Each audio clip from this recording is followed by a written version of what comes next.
भगवान फिर से आनंद से बैठे चल बैठे बैठे वहां विचार आई क्या को कि अपना विद्यालय को विद्यालय में एक सहपाठी थे को थे भगवान को सहपाठी सुदामा सुदामा जी को स्मरण हुए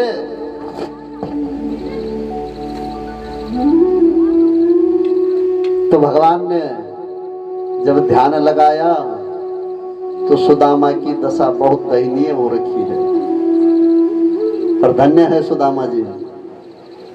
सुदामा जी कभी भगवान के पास में नहीं गए। एक द्वारिकाधीश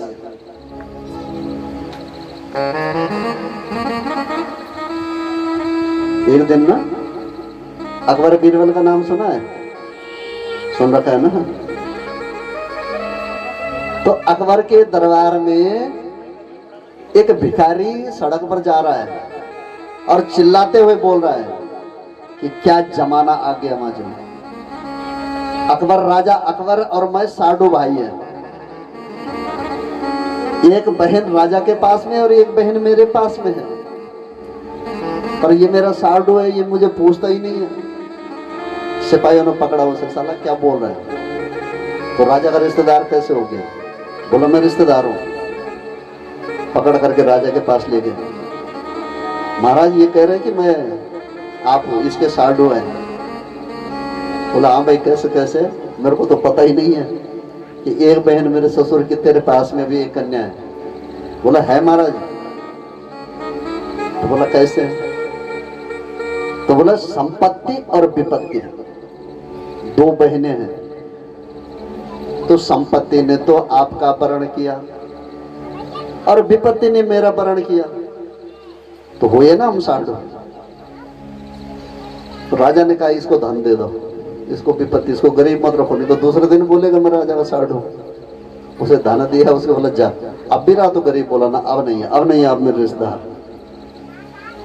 तो इसी प्रकार से सुदामा और भगवान गुरु भाई, और गुरु भाई होने के साथ में एक द्वारिकाधीश और एक बेचारा घर में खाने के लिए कुछ ना, कहीं से भिक्षा मांग करके लाए, तब जाकर के अपने परिवार को चला रहे हैं।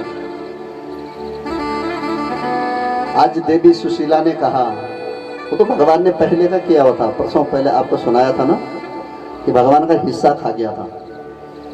किसी का अंश खाने से हमारे भाग्य में दरिद्रता आ जाती है। कि ओडो बिटो ना घसारे तान भी दरिद्रता आऊंगी। कोई बात नहीं, इतना हाथ भर बिलत कोई इतना कहन खैली तो खान देवा, तेन भाग्य थोड़े नहीं लेगा। छोटी छोटी बात का वास्ता कभी झगड़ा नहीं करना। तो जैसे ही जो गुरु माता ने चने दिए थे, अकेले अकेले सुदामा खा गया। तो उसी समय संदीपनी मुनि ने कह दिया था कि सुदामा ने अपने भाग्य में दरिद्रता लिख दी है। तो दरिद्रता अब झेल रहा है। फिर भी भगवान को दया आई और सुशीला आज गई, जब परेशान हो गई, घर में खाने के लिए कुछ ना, सारी दुनिया के पास में हम अपना रोना रोते हैं, कोई मदद करने वाला नहीं है। पर यदि भगवान के पास में रोएंगे तो वो जरूर सुनेगा। तो उसने कहा प्रभु आप बार बार बोलते हैं, कहते हैं ना अपने बचपन की बातें, कभी कभार आदमी लोग डींग भी मारते हैं। हाँ मैं उसको जानता हूँ, आज वो मुख्यमंत्री बना हुआ है। अरे कभी तो हम साथ ही उठते बैठते खाते पीते थे, आज वो बड़ा आदमी बन गया बेचारा। तो बोला आप बोलते थे कि भगवान द्वारिकाधीश मेरे मित्र हैं, तो जाओ ना मित्र के पास में, आपको कुछ मिलेगा। तो सुदामा जी कहते रहे देवी चुप रहो ना, सेठ जी के घर से क्या मांग के लाना है, जो हमारे भाग्य में उसी को खा लेंगे। फिर बड़े प्रेम से सुशीला ने कहा जब तुम मांगने के लिए भेजना है तब ये जाएंगे नहीं, इसलिए क्या कहा कि अपने मित्र से मिल करके तो आओ, बचपन का मित्र है। सुशीला को पता था भगवान के पास में जाएंगे तो कुछ न कुछ भगवान दे देंगे, भगवान के दरबार में कुछ न कुछ प्राप्त होता है। जैसे यहाँ पर आए तो कुछ न कुछ मिलेगा, मनोकामना पूर्ण होगी, ज्ञान मिलेगा, कुछ न कुछ प्राप्त होगा। तो जाओ मिल करके आओ।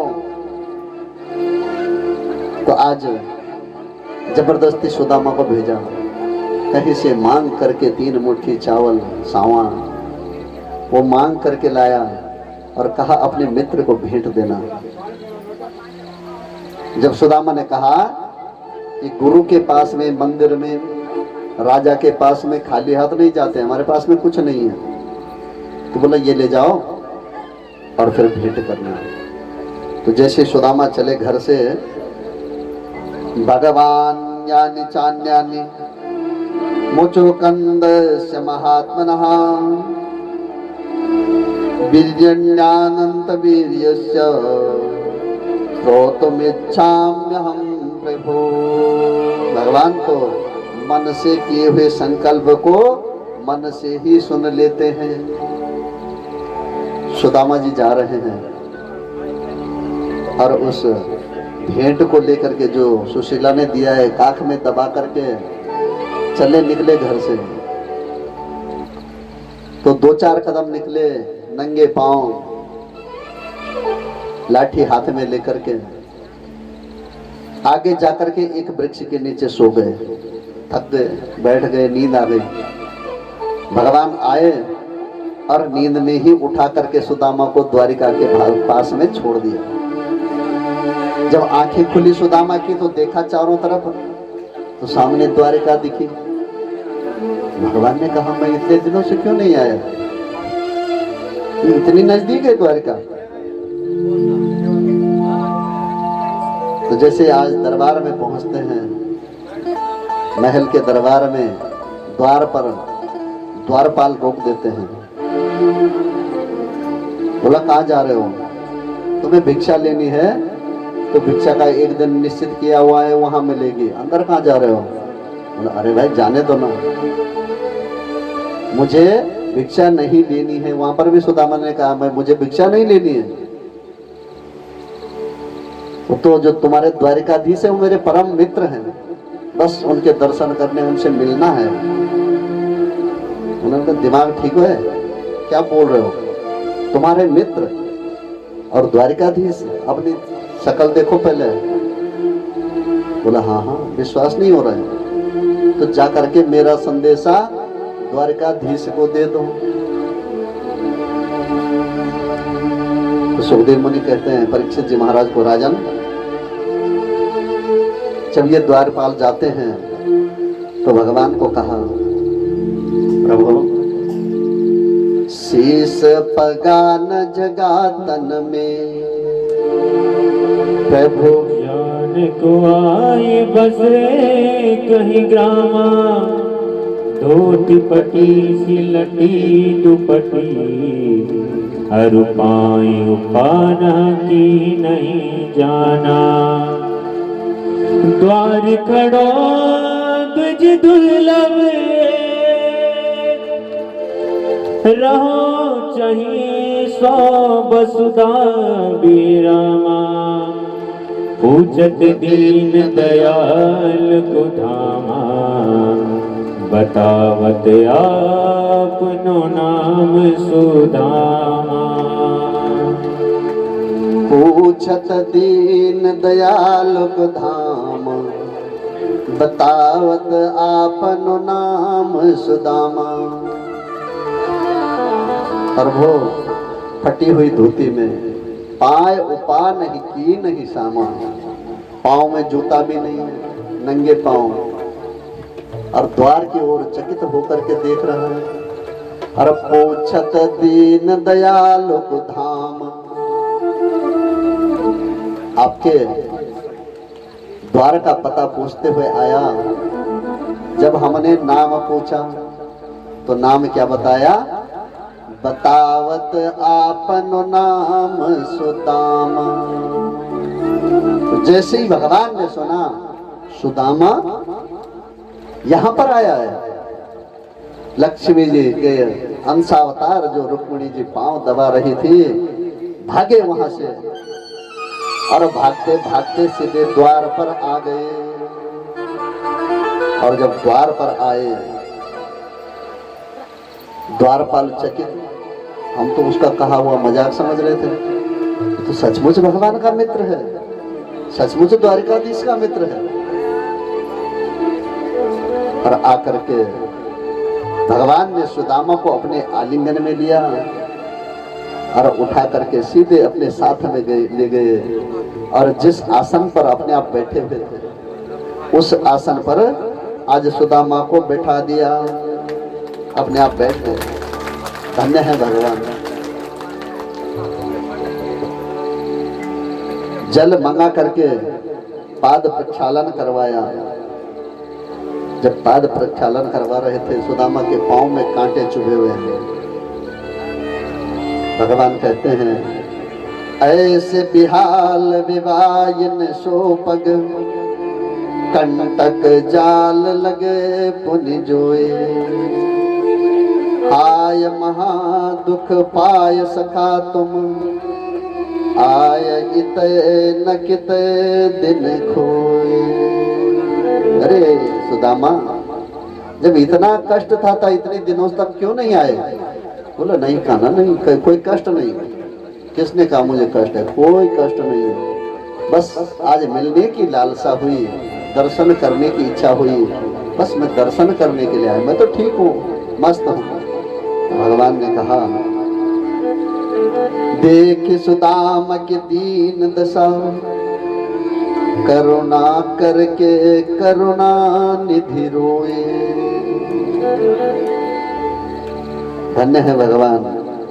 पानी परात को हाथ छुयो नहीं, नैनन के जल सो पग धोए। आंखों से अश्रुधारा बह रही है और उन्हीं जल से आज भगवान ने सुदामा का पाद प्रक्षालन किया। पाद प्रक्षालन करने के बाद में वस्त्र पहनाए, वस्त्र पहनाने के बाद में भोजन करवाया। भोजन करवाने के बाद में कहा सुदामा से, मित्र तुम ब्राह्मण देवता हो और हमारी पत्नी को आशीर्वाद नहीं दोगे? बोला क्यों नहीं, बुलाओ बुलाओ। सुदामा जी ठीक करके बैठ गए। बुलाया, रुक्मिणी को आशीर्वाद ले लो, ब्राह्मण देवता है।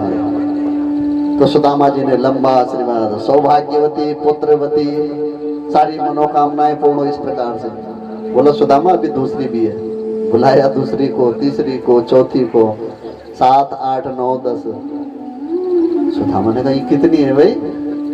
तो बुलाते बुलाते जब 16,108 सबको आशीर्वाद देना था, सुदामा ने कहा मेरे बस का नहीं है, एक को दे देते हैं, मैं तुझे आशीर्वाद दे देता हूँ तो उनको दे देना भाई, इतने को आशीर्वाद देना मेरे बस का नहीं है। तूने इतनी शादियां कैसे की? मेरे पास में तो एक सुशीला है, वो उसकी देखभाल भी नहीं कर पाता हूँ। इस प्रकार से कुछ दिन सुदामा जी वहां रहे और वहां से आज जब सुदामा जी जा रहे हैं तो कुछ दूरी तक सुदामा को छोड़ने के लिए भगवान जाते हैं। और आज जाते हुए जब जा रहे थे तो भगवान ने पीछे से आवाज लगाई, सुदामा तनिक रुको। बोला हाँ क्या काम है? क्योंकि जो उसने सुशीला ने वो चावल दिए थे वो तो भगवान को दे दिए, वो तीनों मुट्ठी 2 मुट्ठी जब तक भगवान ने खाई तो तीसरी मुट्ठी जब तक खाते रुक्मिणी ने हाथ रोक लिया कि तुम तो तीनों लोग सुदामा को दे रहे हैं, हम कहाँ रहेंगे? बोला हम भी तो चखें क्या क्या दिया है आपकी भाभी माँ ने। तो इतना लेने के बाद में आज जब सुदामा की विदाई हो रही है तो जाते हुए सुदामा ने कहा कि भाभी माँ ने कुछ कहा भी है, कोई संदेशा भी दिया? सुदामा ने कहा ना ना। बोला याद तो कर क्या बोला है, कुछ बोला है? तो तब बोला है सुदामा ने को संदेशा दिया था सुशीला ने, कहना भगवान को, पाख 1 मास में प्रति बरस 11 होए, मोहन मेरे घर में तो रोज एकादशी हो। प्रभु एक पक्ष में एक एकादशी आती है ना, महीने में 2, साल में 24। और बोला प्रभु मेरे घर में तो रोज एकादशी आती है, क्योंकि खाने को कुछ है ही नहीं। तो भगवान समझ गए इनको क्या चाहिए। भगवान ने कहा, कहना भाभी माँ को कि होनी है सो हो गई, होनहार सो होए। भाभी माँ तुम्हारे घर में तो अब रोज द्वादशी होए। तुमको सब कुछ मिल जाएगा, रोज द्वादशी पारायण होगा। सुदामा की विदाई हुई, पीछे से भगवान आवाज लगाते रुको। बोला क्या? बोला ये जो पीताम्बरी ओढ़ी हुई इसे इधर ला। इसे कहाँ ले जा रहा है? सुदामा मन ही मन कहते कितना कमीना है, कुछ दिया भी नहीं, एक पीताम्बरी ओढ़ी थी ये भी वापस मांग गया। बोला हाँ हाँ मित्र मैं भूल गया था, लो। चले सुदामा। तो सुदामा जब वापस आते हैं, भगवान उसी प्रकार से वापस सुदामा को पहुंचा देते हैं। और वापस आने के बाद में सुदामा ने देखा यहाँ पर मेरी झोपड़ी हुआ करती थी, मैं गया, इसीलिए कहा था सुशीला को मैं नहीं जाता हूँ। कोई सेठ जी आए हैं, सेठ जी ने यहाँ पर महल बना दिया है। इकट्ठा होकर के महल की ओर देख रहे हैं। अब मैं सुशीला को कहाँ ढूंढूंगा। इतने में सुशीला आई, सारा श्रृंगार पहन करके, साथ में दास दासियां आरती का थाल लेकर के, चरण स्पर्श किया पति देवता का, आरती उतारने लगी। सुदामा ने कहा देवी देवी दूर से क्यों मेरी आरती उतार रहे हो? आज सुशीला ने कहा किसको देवी देवी बोल रहे हो? ध्यान से देखो ना कौन है। बताए सुशीला तुम, और ये वस्त्र, ये ठाट बाट ये कहां से हुए? बोला यही तो सब भगवान की कृपा है। भगवान बिन मांगे ही सब कुछ दे देते हैं, उन्होंने दे दिया। आज सुदामा ने कहा देवी तुम्हारा काम तो हो गया ना, तुम्हें जो चाहिए था मिल गया। अब मैं मुक्त होकर के और भगवान का चिंतन करूंगा।